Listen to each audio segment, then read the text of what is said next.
Rasulullah SAW sudah mengingatkan kita, di akhir zaman nanti umatku terbagi dengan 3 golongan.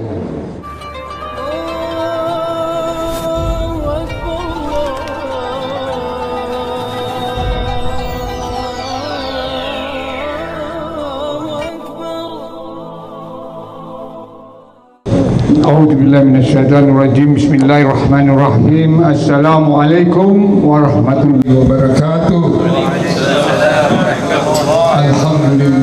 Alhamdulillahi rabbil alamin.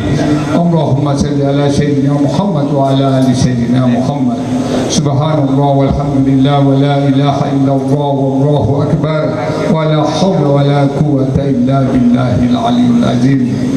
Puji dan syukur senantiasa selalu kita panjatkan hanya kepada Allah Subhanahu wa Ta'ala, karena atas rahmat dan karunia-Nya, hidayahnya, inayahnya yang diberikan kepada seluruh ciptaannya, seluruh makhluknya di muka bumi ini, baikkan di langit dan seluruhnya, terus dalam pengendalian Allah, dalam pengaturan Allah, dalam keseimbangan Allah, dalam ketentuan Allah Subhanahu wa Ta'ala, yang pada akhirnya bumi dan seluruh makhluknya akan menerima ajalnya masing-masing dan akan menghancurkan seluruh ciptaan-ciptaan Allah pada hari kiamat yang akan datang.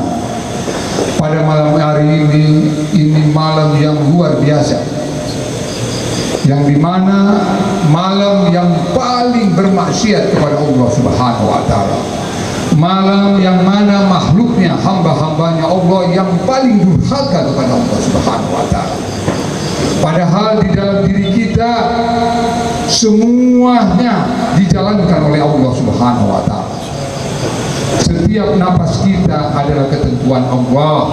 Setiap nadi kita, setiap getaran jantung kita, paru-paru kita, semua dikendalikan oleh Allah Subhanahu wa Ta'ala yang tidak pernah terputus.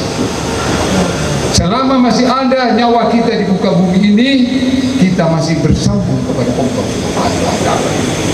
Bila mana ajal sudah datang, maka kita terpisah. Inna lillahi wa inna ilaihi raji'un. Maka terpisahlah, kembali semuanya kepada Allah Subhanahu wa Ta'ala. Nah, di malam akhir tahun ini, disinilah para makhluknya yang paling menyedihkan luar biasa kepada Rasulullah SAW, karena umat Islam yang paling banyak bermaksiat di muka bumi ini di malam tanggal 31 Desember ini. Alhamdulillah kita dipilih oleh Allah Subhanahu wa Ta'ala untuk memujinya, untuk mengagungkannya. Ini hanya pilihan, bahwa tidak semuanya diizinkan di malam tanggal 31 Desember ini mengagungkan nama Allah Subhanahu wa Ta'ala. Ini adalah hamba-hamba yang dipilih. Jadi kita bersyukur, di antara sekian miliar penduduk dunia, mungkin hanya segelintir kecil yang diberikan, diizinkan untuk menyebut namanya Allah, memuji namanya Allah dan Rasulullah. Itu yang patut kita syukuri. Padahal rezeki yang sesungguhnya, rezeki itu adalah rezeki di mana kita beribadah kepada Allah Subhanahu wa Ta'ala. Itulah rezeki yang paling berharga di dalam kehidupan kita, adalah rezeki dapat beribadah kepada Allah Subhanahu wa Ta'ala. Bayangkan Allah memberikan rezeki, memberikan kenikmatan kepada orang kafir, orang yang tidak bertuhan pun Allah berikan sebanyak-banyaknya rezeki di muka bumi ini. Tapi tidak diberikan iman dan takwa, bahkan dia dijadikan sebagai orang yang kafir. Begitu banyak umat Islam, umatnya Rasulullah juga diberikan harta, diberikan segala-galanya, tetapi tidak diberikan waktu sedikit pun untuk menyebut nama Allah Subhanahu wa Ta'ala. Bahkan tidak diberi kesempatan untuk menunaikan ibadah kepada Allah Subhanahu wa Ta'ala. Berapa banyak. Makanya bersyukurlah kita hidup di dunia, Allah berikan keimanan dan ketakwaan yang tidak ada nilainya, tidak bisa diukur, hanya bisa dibayar itu dengan surganya yang jannah. Bersyukurlah orang-orang yang beriman dan bertakwa di masa hidupnya, dia berusaha berjuang bagaimana dia mengabdi kepada Allah Subhanahu wa Ta'ala. Lihat Saya mengundang sekian ratus orang, bahkan hampir 500 orang saya undang. Yang datang cuma segini, yang diizinkan oleh Allah Subhanahu wa Ta'ala. Ini syukur luar biasa. Karena tidak diberikan kesempatan ini. Luar biasa. Rasulullah SAW sudah mengingatkan kita, di akhir zaman nanti umatku terbagi dengan 3 golongan. Ini Rasulullah sudah memperkirakan di akhir zaman nanti umatku terbagi 3 golongan. Golongan pertama kata Rasulullah SAW adalah umatku ketika dia beribadah, dia mencari memuji pujian kepada Allah makhluknya. Dia mencari pujian, dia riak beribadah kepada Allah Subhanahu wa Ta'ala. Dan di dalam ibadahnya dia mencari materi, mencari kedudukan, mencari jabatan, mencari keuntungan dalam ibadah.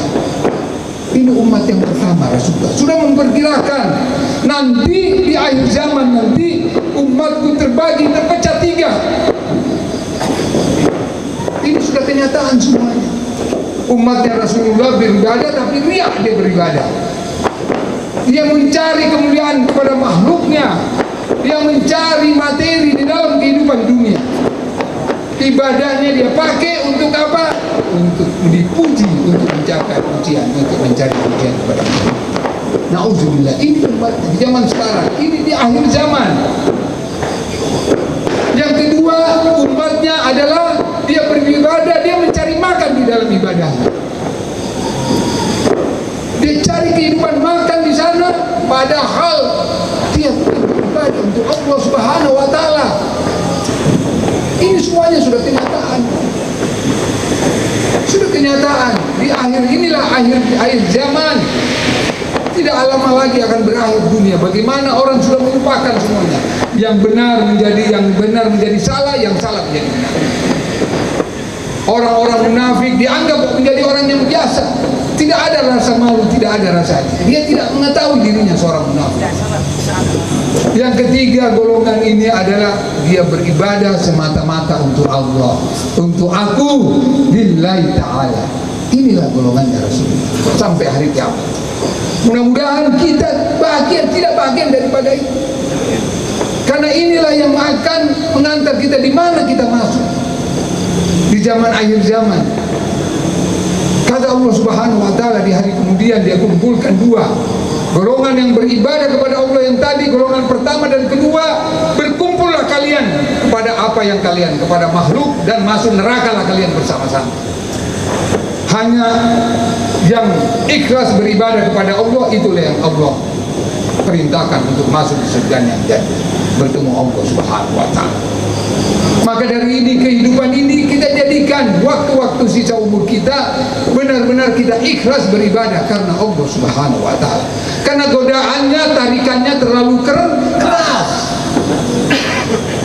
Saling gontokan, saling menghancurkan dalam ibadah, saling menjelekkan. Sudah tidak ada lagi batasan-batasan. Coba lihat perkembangan terakhir. Ini akan terus. Inilah yang namanya akhir zaman.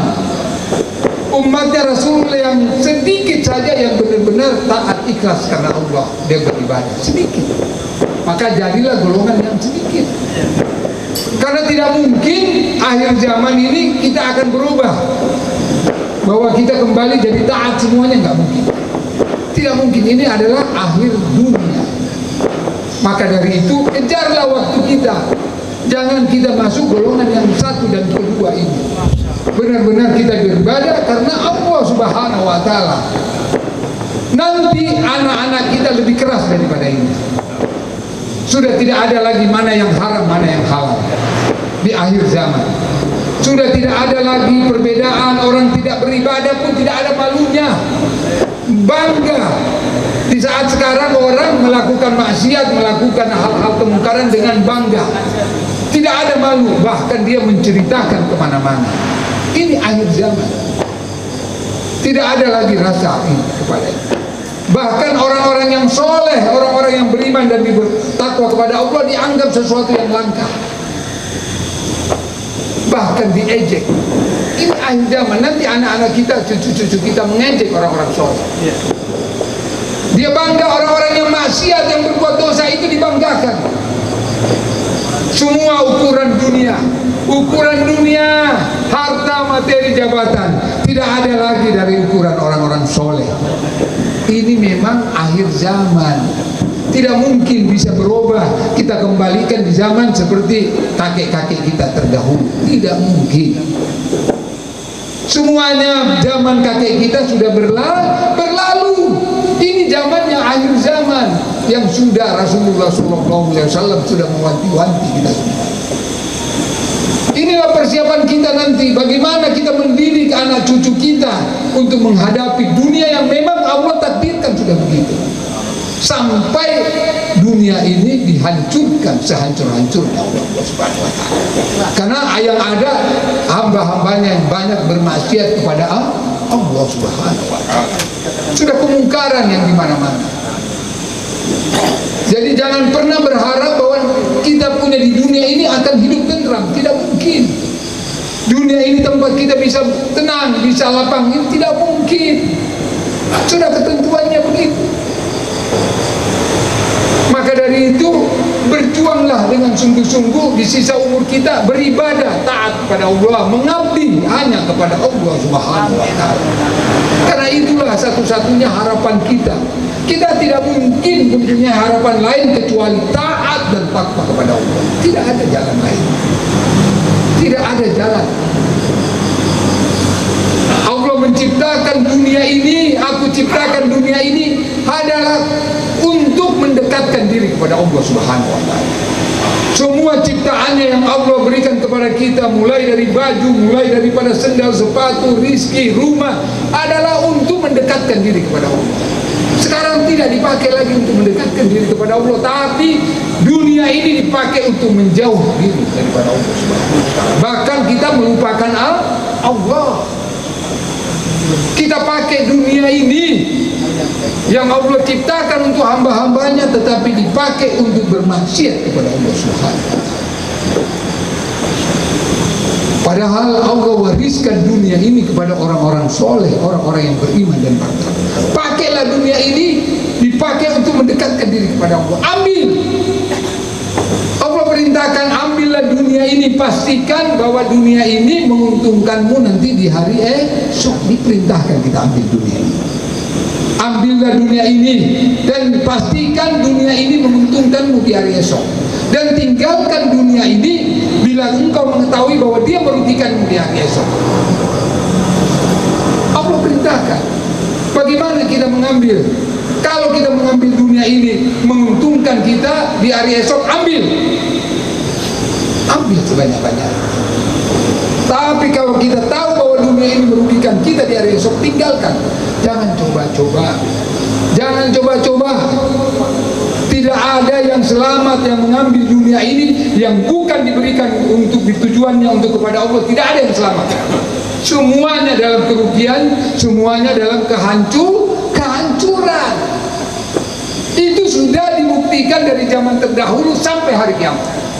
Tidak ada satupun orang yang lolos sampai hari kiamat. Orang yang mengambil dunia tetapi tidak dipakai dunia ini untuk mendekatkan diri kepada Allah. Dia jadikan dunia ini adalah kendaraan, jadikan ini sarana, karena memang dia bersambung langsung kepada Allah Subhanahu wa taala. Dunia ini dialah kendaraan kita menuju Allah Subhanahu wa taala. Bukannya kita melakukan maksiat, justru kita membelakangi Allah Subhanahu wa taala. Kita pakai untuk melakukan dosa-dosa besar di muka bumi. Nauzubillah min dzalik. Dan itu akan dihisab di hari kemudian. Inilah yang terjadi. Jangan sampai waktu kita sia-siakan. Waktu kita begitu sempit, begitu sedikit waktu kita. Tanpa kita kerja keras, tanpa kita bersungguh-sungguh, maka lewatlah penyesalan yang ada di depan mata. Dan ini sudah dibuktikan dengan keluarga kita, saudara-saudara kita, sahabat kita, semuanya sudah mendahului kita. Tidak ada lagi kesempatan. Maka dari itu kita yang masih hidup di sini, inilah kesempatan kita. Kita bisa melihat sekarang orang-orang soleh, orang-orang beriman itu baru bisa disebut, kita bisa menyebut cuma satu persatu saja, sedikit sekali. Coba hitung yang kita kenal orang-orang soleh yang di muka bumi, yang kita kenal keluarga, bisa dihitung. Tapi orang-orang yang jauh daripada Allah, orang-orang yang bukan orang soleh, tidak bisa dihitung lagi. Bagaimana banyaknya. Kita tidak malu kepada Allah Subhanahu wa Ta'ala. Semuanya ini milik Allah, mulai roh kita sampai mata kita, kaki kita, rambut kita, semua milik Allah Subhanahu wa Ta'ala. Dan kita kembali kepadanya. Kita mempertanggungjawabkan perbuatan kita di muka bumi. Tidak ada satupun ucapan yang kita keluarkan yang tidak diminta pertanggungjawaban. Tidak ada satupun pandangan kita yang mana kita pakai pandangan ini bermaksiat yang tidak diminta pertanggungjawaban. Tidak ada pendengaran yang kita lakukan di muka bumi ini bila mana kita mendengarkan sesuatu yang maksiat yang tidak diminta pertanggungjawaban. Tidak ada kaki kita melangkah kecuali melangkah ke jalannya Allah untuk beribadah, kita pakai kaki kita untuk bermaksiat kepada Allah, ini akan diminta pertanggungjawaban. Semuanya diminta pertanggungjawaban di dalam diri kita. Karena sesungguhnya semua yang ada dalam diri kita milik Allah Subhanahu wa Ta'ala. Kita amat fakir, kita amat hina, kita amat miskin, kita amat tidak berdaya. Itulah jati diri kita sesungguhnya. Allah yang memberikan semuanya, kemuliaan, keagungan, penglihatan, Allah berikan. Tapi itu hanya di dunia sementara. Bila mana ini tidak dipakai ke jalannya Allah, maka Allah akan hisab semua. Tidak ada, kita milik kita tidak ada. Begitu sombongnya manusia, hamba-hamba yang Allah di muka bumi, begitu sombongnya melupakan Allah Subhanahu wa Ta'ala. Andaikan Allah memberhentikan jantung kita, paru-paru kita dalam waktu berapa detik, maka kita meninggal kita. Tidak ada satupun makhluk di muka bumi ini ketika Allah memberhentikan jantungnya, paru-parunya, seluruh peredaran, maka akan meninggal. Begitu cintanya Allah sama kita, tidak pernah kita ditinggalkan walaupun sekejap. Tapi kita tidak tahu, tidak menyadari bahwa Allah senantiasa selalu beserta dengan kita, tapi kita lupakan. Bahkan kita, apa yang menjadi amanat kita pakai untuk bermaksiat kepada Allah. Na'udzubillah min dzalik. Maka dari itu, mudah-mudahan kita berjuang yang dalam sisa-sisa umur kita. Saya ingatkan untuk diri saya dan kita semua, kita punya tugas luar biasa beratnya. Bagaimana kita mendidik diri kita, bagaimana kita mendidik istri kita, sisa umur kita ini, bagaimana kita mendidik anak-anak kita. Kita tidak mampu, tapi berusaha kita minta kepada Allah supaya ini tiga kita bisa selamatkan. Karena kita tidak punya kemampuan di sana. Untuk diri kita, menjadikan kita menjadi hamba yang beriman dan bertakwa saja sulit. Apalagi menjadikan istri kita menjadi istri yang soleh. Apalagi untuk menjadikan anak kita menjadi anak yang soleh dan soleh. Di zaman sekarang sulit sekali. Ini yang membuat kita harusnya menangis, bermohon kepada Allah agar Allah memberikan kita rahmat dan karunia yang bisa merubah anak dan istri kita dan kita sendiri dari amal yang beriman. Satu-satunya harapan kita hanya bagaimana kita meminta kepada Allah Subhanahu wa Ta'ala. Kalau kemampuan kita tidak akan mampu, karena umur kita sudah berjalan, tidak lama lagi. Apalagi orang umur yang sudah mencapai 40 tahun, kita sudah lewat 40 tahun. Yang mencapai 40 tahun, Allah katakan, Rasulullah katakan, bila mana umur 40 tahun adalah umur puncak. Kalau mau melihat jati dirimu, lihat dirimu. Siapa yang umurnya 40 tahun, apalagi ke atas, lebih banyak maksiatnya daripada ibadahnya, bahwa itu tanda-tanda bahwa kita akan celaka. Itu ukur. Kalau umur kita 40 tahun lebih banyak ibadah kita daripada maksiat, insya Allah kita akan selamat. Itu ukur. Karena umur 40 tahun ini digarisbawahi oleh Rasulullah SAW.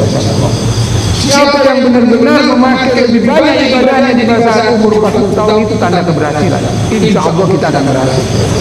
Tapi kalau ada orang umurnya sudah 40 tahun, 50 tahun masih main-main, sudah ada tanda-tanda kita akan merugi di akhirat nanti. Sudah ada tanda-tanda.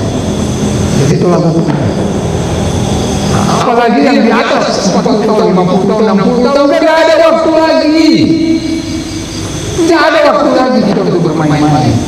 Pastikan diri kita hanya mengejar akhirat. Pastikan. Jangan sampai masih ada kita punya pikiran mengejar dunia. Tertipu kita pasti. Karena tidak ada waktu kita lagi untuk hidup lama lagi, tidak ada waktu lagi. Karena itu membahayakan. Siapa kita terlalu mengukur diri kita banyak ibadah atau banyak dunia. Kalau sudah banyak dunianya itu sudah mengerikan. Harusnya kita langsung tobat dan nasuha. Bertobat langsung. Kenapa? Sudah ada tanda yang digambarkan oleh Rasulullah SAW. Ada gambaran di situ bahwa kita akan tidak mungkin kita tidak berubah langsung menjadi alim itu tidak mungkin. Tidak mungkin.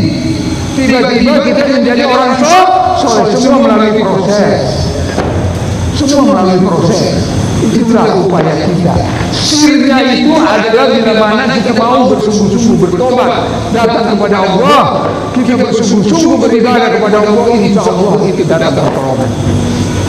Kapan kita mau bertobat bersungguh-sungguh? Kapan kita mau meninggalkan semuanya dunia ini? Bukan berarti kita meninggalkan dunia, kita tinggalkan pekerjaan, tidak. Kata Allah Subhanahu wa taala, aku wariskan dunia ini dan seisinya kepada hamba-hamba yang beriman dan bertakwa. Apapun yang kita kerjakan di muka bumi, bila mana kita mengejar akhirat, maka itu menjadi ibadah seluruhnya. Langkah kita menjadi ibadah. Semua pekerjaan kita menjadi ibadah. Semua nafas kita menjadi ibadah. Bila mana kita camkan dalam diri kita, sisa umur kita ini kita mengejar akhirat, menuju kepada Allah. Itu menjadi ibadah semuanya. Harusnya kita suap. Jangan kita jadikan langkah kita, perbuatan kita justru berdosa kepada Allah Subhanahu wa taala. Begitu dunia kita. Karena yang menyelamatkan itu satu, yang menyelamatkan kita adalah akhirat. Tidak mungkin dunia dan akhirat itu bisa disanding, tidak mungkin. Tidak mungkin ada orang mengatakan dunia dan akhirat. Tidak mungkin. Rasulullah katakan, kalau mau lihat perbandingan antara dunia dan akhirat, kau celupkan tanganmu di lautan. Tarik. Apa yang menetes itu itulah dunia. Lautan itu akhirat. Bagaimana bisa tetesan mau bersaing dengan lautan? Tidak mungkin. Begitu tertutupnya kita. Saya di dalam perjalanan hidup saya, selama saya berteman, belum ada satu pun orang saya ketemukan mau mengejar akhirat 100%. Belum ada satu sampai detik ini. Begitu sulitnya orang mau mengejar akhirat. Sulit. Semua mau mengejar dunia. Enggak ada apa juga. Allah sudah tentukan rezeki kita, Allah sudah tentukan rezeki kita. Tidak mungkin bertambah walaupun sedikit, dan tidak mungkin berkurang walaupun sedikit. Kita tahu semuanya, orang tahu dia baca ini semuanya, hadis dia baca. Tapi tidak ada yang peduli perintah Allah. Tetapi yang mengejar dunia tidak dapat juga. Waktu hilang, ibadah hilang, semua hilang, tidak dapat apa-apa. Tahu-tahunya inna lillahi wa inna ilaihi raji'un. Selesai. Habis waktu kita. Padahal Allah katakan, Allah jamin siapa yang mengejar akhirat, dunia pasti datang. Allah Subhanahu wa taala memanggil dunia, aku ciptakan dunia, hai dunia, mengabdilah engkau kepada hamba-hambaku yang beriman dan bertakwa kepada aku. Mengabdi. Dunia itu disuruh melayani. Tapi Allah katakan juga, hai dunia, jadikan hambaku itu jadikan budakmu. Jadikan dia menjadi hamba orang-orang yang tergila-gila. yang mengejar dunia, tidak ada. Makanya yang paling menyakitkan di dalam dunia, bila mana kita orang-orang yang cinta kepada dunia berpisah dengan dunia, itu yang paling menyakitkan. Tetapi orang-orang yang beriman dan bertakwa terhadap akhirat, terhadap dunia, dia tidak pernah.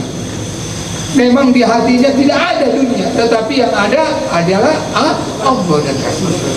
Sudah, harta yang tidak ada nilainya. Begitu mudahnya Allah memberikan kita, asal kita mengejar Allah dan Rasulnya sudah cukup. Itu kekayaan yang tidak ada habisnya sepanjang masa. Begitu mudah, tapi kita tidak mau. Allah jamin, siapa yang mengejarku, siapa yang mencintaiku dan Rasulnya sudah cukup, tidak perlu lagi ada tambahan, kelar sudah. Tapi kita tidak mau, hanya mencintai Allah dan Rasulnya kita tidak mau. Tetap kita mau mencintai dunia. Padahal dunia ini menipu, dunia ini memperdayakan kita, dunia ini menghancurkan kita, dunia ini merugikan kita, tapi tidak peduli.